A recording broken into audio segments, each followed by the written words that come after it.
سب سے بہترین وراثت جو آپ اپنی آنے والی نسلوں کے لیے چھوڑنا چاہتے ہیں وہ ہے اچھا کردار اور اچھی چال چلن۔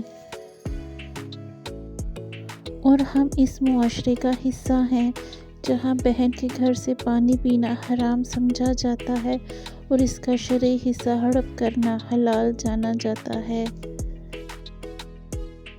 جو عورت اپنے شوہر کے لیے سجنا سنورنا چھوڑ دیتی ہے اسے شوہر کے دیر سے گھر آنے پر شکایت نہیں کرنی چاہیے۔ کسی کی بیٹی کو شادی کے بعد جب گھر لے آئیں تو یہ یاد رکھیں کہ شادی کر کے لائے ہیں، خرید کر نہیں لائے کہ جیسے مرضی سلوک کرنے لگ جائیں۔ پیار دیکھ لیا ہم نے زمانے کے لوگوں کا، جہاں دام زیادہ ہوں وہاں لوگ بکتے ہیں۔ 3 چیزیں انسان کو سردار کر دیتی ہیں: علم، ادب اور ایمانداری۔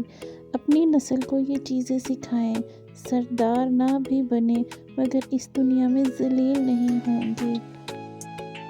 قبرستان کے باہر کہیں بھی نہیں لکھا کہ یہاں صرف بوڑھے لوگوں نے آنا ہے۔ شیطان کی انسان پر کی گئی ساری محنت اس وقت ڈوب جاتی ہے جب بندہ اللہ پاک کے در پر سچی توبہ کر کے جھک جاتا ہے۔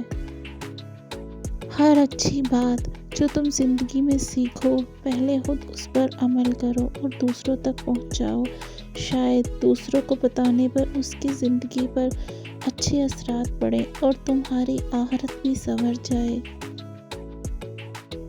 جب تمہیں اپنے گھر میں رزق کی تنگی نظر آئے تو اپنی بہن اور بیٹیوں کو گھر کھانے کے لیے بلا لیا کرو۔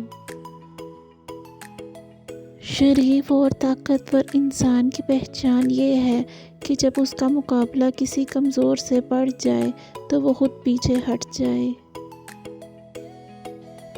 بھائی کو اپنی بہن کی سہیلی پسند آئی تو بہن نے بھائی کا رشتہ کروا کر اس سے شادی کروا دی، اور بہن کو بھائی کا ایک دوست پسند آیا اور جب بھائی کو پتہ چلا تو صبح بہن کی لاش ملی کمرے سے۔